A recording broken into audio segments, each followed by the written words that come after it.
नमस्कार, मैं हूं कुलदीप कुमार राउत और आप देख रहे हैं फॉरएवर न्यूज़। जिस तरीके से नीतीश कुमार का बयान आता है, माफ़ कीजिएगा, नीतीश कुमार ने जो हरकत किया था पत्र बांटते समय, वो डॉक्टर महिला बिहार छोड़ने की बात कर रही हैं, नौकरी छोड़ चुकी हैं। इसी पर चर्चा करेंगे। सानू जी हमारे साथ मौजूद है। सानू जी, किस तरीके से देख रहे हैं? पहले लोग गुंडे, माफिया, जो बाहुबली से डरकर कोई राज छोड़ता था, कोई महिला घर में रहती थी, अब एक मुख्यमंत्री से।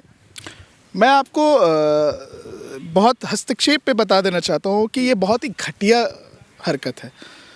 कोई अगर वो व्यक्ति, जो भी व्यक्ति हो, वो खातून जो है, अगर अपनी नियुक्ति पत्र लेने आई तो वो नियुक्ति पत्र जो है वो अपनी मेहनत से है, ना कि हिजाब से है। तो आपको हिजाब खींचना, मुझे नहीं लगता है कि आपकी उम्र का ख्याल करते हो आप सब या तो इस्तीफ़ा दे दो। आपसे अगर संभल नहीं रहा, आपकी सोच नदारत हो चुकी है, तो आप इस्तीफा दे दो। नीतीश कुमार जी को कह रहे हैं। बिल्कुल इस्तीफा दे देना चाहिए उनको। आप ऐसी ऐसी घटिया हरकत कर रहे हैं। हाँ, किसी का, अगर कोई, हिंदू संस्कृति में भी घूंघट को बहुत बड़ा मान सम्मान दिया गया है। तो मतलब अगर कोई औरत घूंघट, कोई लड़की घूंघट लेके आएगी तो आप उसका घूंघट उठा दोगे? ये महिलाओं के साथ किस तरीका दुर्व्यवहार है? ये बहुत ही घटिया, ऊंची राजनीति है ये। और मैं आज आपको बता दूं, ये एनडीए की सरकार है, तो इन्हीं के प्रधानमंत्री, इन्हीं के जो सत्ता में बैठे जो लोग हैं, आपको मैं बता दूं कि आप प्रधानमंत्री से ही शुरुआत कर लो। बेटी पढ़ाओ, बेटी बचाओ, ऐसे ऐसे लैंग्वेजेस है। कुलदीप, जुबान फिसल गई थी इनके पूरे केंद्र में बैठे सभी। आप कुलदीप सेंगर को देख लो भाई, आप कुलदीप सेंगर को देख लो। इनके भाजपा के मंत्री, विधायक सब एमएमएस में पकड़े जाते हैं। तो इनकी नीतियां यही है कि महिलाओं की कोई इज्जत नहीं है। सानू जी, बीच बचाव में आप देखे होंगे केंद्रीय मंत्री आ जाते हैं, निषाद साहब आ जाते हैं, कहते हैं कहीं और छू लेते तो बवाल मच जाता है, और वो केंद्रीय मंत्री जी कहते हैं झंडू में चले जाओ। मैं आपको बताता हूँ, ये बहुत ही साफ लॉजिकल चीज़ है। इनका एक सबसे बड़ा टॉपिक जो है, ये टॉपिक था कि वो महिला मुस्लिम थे, और वो मुस्लिम महिला का हिजाब हटाना इनके लिए एक मुद्दा बन गया। देश में कैसे भ्रमण करना है, देश में कैसे राजनीति, गंदी राजनीति करनी है, इनको एक टॉपिक मिलना चाहिए। वो लॉजिकल चीज़, वो टॉपिक मिल गई थी। अगर कोई औरत, कोई लड़की, कोई भी फीमेल आती है, अगर घूंघट लेके आती है, वो किसी भी राइट टू फंडामेंटल राइट्स है यार। कोई भी कुछ भी पहन सकता है, कुछ भी वेयर कर सकता है। आप उसके फंडामेंटल राइट्स को छीन रहे हैं। अब मैं, निषाद पार्टी के जो अध्यक्ष हैं, आप उनसे आप मतलब उनकी जबान को देखो, वो कितनी घटिया जबान इस्तेमाल कर रही है। कहीं और छू लेते तो मतलब कहना क्या चाहते हैं कि मतलब आप अपनी बहन बेटियों के साथ ऐसी हरकतें करते हैं, कहीं भी छू लेते हैं, मतलब वो किसी की बहन बेटियां नहीं है। अरे वो नियुक्ति पत्र लेने गई है, कोई चेहरा मुंह दिखाई थोड़ी चल रहा है वहां पे, क्या आपको मुंह दिखाएगी? और वो नियुक्ति पत्र अपने मेहनत से ले रही है। वो नियुक्ति पत्र वो पढ़ लिख कर अपना मेहनत की, तब उसको नियुक्ति पत्र मिल रहा, ना कि उस बुरखे से मिल रहा। वो बुरखा उसका राइट्स है यार, आप उसके राइट्स को तो मत छीनो। लेकिन उसी को लेकर के केंद्रीय मंत्री गिरिराज सिंह कह रहे हैं, जो ऐसे महिला झंडू में चली जाए वही अच्छा है। मैं गिरिराज जी को झंडू में चले जाने चाहिए, क्योंकि वो इतने उम्र दराज होकर ऐसी ऐसी बयानबाजियां कर रहे हैं। अरे कम से कम शर्म कीजिए गिरिराज जी, आपको शर्म करना चाहिए गिरिराज जी को, कि आपको, आपके भी घर में माँ बहन है कि नहीं? आपकी अगर कोई घर की महिला अगर आए और घूंघट करके आए, तो मैं उसका घूंघट उठा दूं और मैं देखना चाहूं कि कौन है, क्या है, तो गिरिराज जी को कैसा फील होगा? उन्हें मजा आएगा? मैं गिरिराज जी से पूछना चाहता हूं, आपको मजा आएगा कि आपके घर की महिलाओं का घूंघट उठा दिया जाए? क्योंकि हिंदू संस्कृति में इसको अहम माना गया है। पर्दा हिंदू संस्कृति में भी माना गया है और बहुत अहम माना गया है। लेकिन नीतीश कुमार जी का जो, अगर ये कारनामा कहे या हरकत कह ले या फिर नीच हरकत कह ले, ये पहली बार तो हुआ नहीं है। कभी किसी महिला को माला पहना देते हैं, कभी किसी महिला अधिकारी के सिर पर कुछ रख देते हैं, अब घूंघट नीचे, माफ कीजिएगा, हिजाब नीचे कर देते हैं। नीतीश कुमार जो हैं वो एक रॉबर्ट है। रॉबर्ट के तहत भाजपा सरकार उनको चला रही है, और भाजपा सरकार जो है वो इंडिकेट करती है कि आप ऐसी ऐसी ऊंची हरकतें करें, और वो ऊंची हरकतें करते हैं। तो इस पे बोलना, उनको तो खुद ख्याल रखना चाहिए कि उनकी उम्र दराज हो गए, उनको खुद ख्याल रखना चाहिए, इस्तीफा दे देना चाहिए।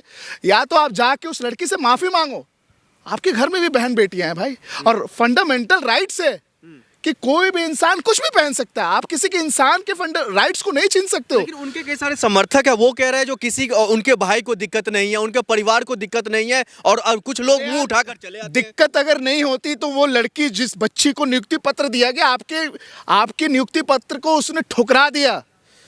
आपको शर्म आनी चाहिए, क्योंकि आपने उसके साथ बदतमीजी की। और इस बदतमीजी का ये सिला मिला कि उस लड़की ने नियुक्ति पत्र ठुकरा दिया। आप जाके चेक कीजिए, उस लड़की को नहीं चाहिए आपसे नौकरी। जिस इंसान को लड़कियों को इज्जत नहीं करने आती, वो नौकरी क्या दे सकता है भाई? सानू जी, महिलाओं को सुरक्षा उनसे करनी चाहिए।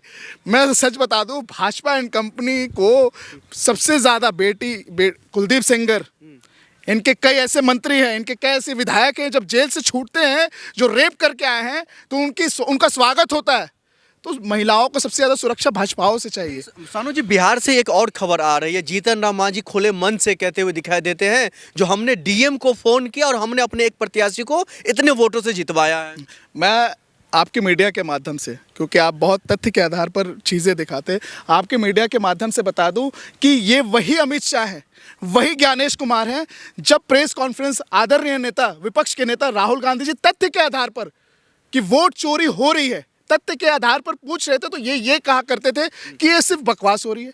और आज आपके केंद्रीय मंत्री जीतन राम मांझी जी ये बता रहे हैं कि मैं डीएम को फोन करता हूं, जो कि पूरी दुनिया देख रही है उस वीडियोस को। वो भी खुले मंच से बता रहे हैं कि मैं डीएम को फोन करके अपने अन्य प्रत्याशियों को जितवाता हूं। तो अब मैं अमित शाह से ये पूछना चाहता हूं, और अमित शाह के मालिक ज्ञानेश कुमार से ये पूछना चाहता हूं कि आप ये बता दें कि वोट चोरी हो रही है कि नहीं। आपके केंद्रीय मंत्री बता रहे हैं ना कि वोट चोरी हो रही है। भाई, वोट चोरी के तहत आप बिहार में सत्ता लेकर आ गए, तो ये बहुत ही दुर्भाग्यपूर्ण है। अब इस बातों को लेकर वो दरकिनार कहते ये झूठी बात है, काट पीट करके चलाया जा रहा है। मंच पर झूठी बातें होती है क्या? तो कह रहे काट पीट करके वीडियो को चलाया जा रहा है वायरल करने के लिए। अरे वायरल पूरी बात नहीं है, वायरल कैसे कर सकते हैं आप? उस वीडियो को देखा आपने? क्या वो कटी पिटी वीडियो थी?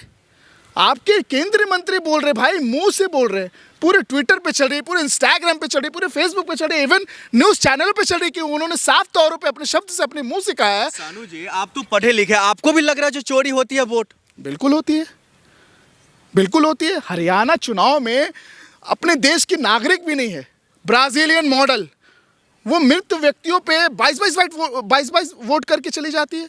तो वोट चोरी नहीं है ये। तो आप चाहते क्या जीतन राम मांझी से? आप क्या चाहते हैं? वो अपने संसद सदस्यता से बंद छोड़ दे? वो क्या चाहते हैं? जो एमएलए को जितवाए वो एमएलए का जो है विधायकी रद्द हो जाए? मैं आज आपको ये बता देता हूँ, मैं ये चाहता हूँ कि देश का लोकतंत्र बचा रहे, देश का आवाम बचा रहे, देश में ये जो राजतंत्र लाने वाले हैं उससे लोग बच सके। क्योंकि ये जो वोट चोरी हो रही है ना, ये आपको और हमको हानिकारक ही होगी। जब लोकतंत्र ही नहीं रहेगा तो आप सवाल किससे पूछोगे? जब लोकतंत्र ही नहीं रहेगा तो आप किस सरकार से बात करोगे? तो लोकतंत्र का चीरहरण हो रहा है। जब देश का लोकतंत्र नहीं रहेगा तो वो देश ही क्या रहेगा? नहीं, तो आखिर में ये बता दीजिए, जिस तरीके का आप जो है खुलेआम मंच से वीडियो वायरल होती हैं, उस पर कोई एक्शन नहीं होता है। कई पक्ष जो है वो कहते हैं जिसको तो सीधा उठाकर जेल में डाल देना चाहिए, ऐसे मंत्री को, ऐसे सांसद। अरे भैया, कैसे जेल में डालेंगे? जज भी इनके, वकील भी इनके, पुलिस भी इनकी, सब इनकी है भाई। जीतन राम मांझी को क्या फर्क पड़ता है? क्या मंत्री के लिए कानून अलग है इस देश में? अरे मंत्री के लिए नहीं, आप ये मत बोलो मंत्री के लिए, भाजपा के लिए कानून अलग है, भाजपा के लोगों के लिए कानून अलग है, जो शासित केंद्र में शासित सरकार है उसके लिए कानून अलग है। इनके मंत्री विधायक आज तक आपने देखा? अगर किसी अन्य पार्टी से कोई इनके पार्टी में जाता है तो वॉशिंग मशीन के जैसा धुल के वो साफ हो जाता है। और इनके पार्टी के किसी को देखा आपने जिसमें ईडी का छापा पड़ रहा हो, जिसमें सीबीआई का छापा पड़ रहा हो, जिसमें पुलिस उनके घरों पे छापा मार रही है? राष्ट्रवादी पार्टी में किसी के घर पर किसी कुछ हो सकता है सानू जी? ऑब्वियसली बात है। This is called dictatorship. इसी को कहते हैं राजतंत्र, इसी को कहते हैं लोकतंत्र की हत्या करना, इसी को कहते हैं। मैं आज आपको आपके मीडिया के माध्यम से बता देना चाहता हूँ, आदरणीय नेता श्री राहुल गांधी जी ने एक बहुत बड़ी बात की कि जिस दिन, देखिए टेबल विल बी टर्न, जिस दिन सत्ता में विपक्ष आएगी तो जो ज्ञानेश कुमार अगर उस दिन रिटायर भी हो जाएंगे तो उनको भी खींचा जाएगा।